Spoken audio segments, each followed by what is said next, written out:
மயிலான காகம். ஒரு நாள் ஒரு காகம் ஒரு அழகான மயிலை பார்த்தது. அந்த காகம் அந்த மயிலை பார்த்து, இந்த மயில் எவ்வளவு அழகாக இருக்கிறது, நாம் மட்டும் இப்படி அசிங்கமா கருப்பா இருக்கிறோமே, நாமளும் அந்த மயில் மாதிரி அழகாய் இருந்தா எப்படி இருக்கும் என்கிற ஆசை அந்த காகத்திற்கு வந்தது. உடனே அந்த காகம் சில மயில் இறகுகளை எடுத்து தன்னுடைய இறகுகளில் சொருகிக் கொண்டது. பார்க்கவே ரொம்ப தமாஷா இருந்துச்சு. இதை பார்த்த மயில்கள், என்ன இந்த காகம் நம்மளை மாதிரி அழகா இருக்கணும்னு ஆசைப்படுகிறதோ அப்படின்னு அவங்களுக்குள்ள பேசிக்கிட்டாங்க.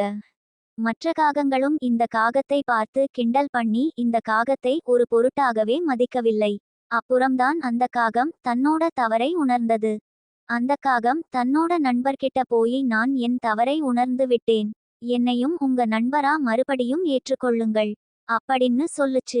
என்னோட தப்ப எல்லாரும் மன்னிச்சிருங்க அப்படின்னு சொல்லி மன்னிப்பும் கேட்டது அந்த காகம்.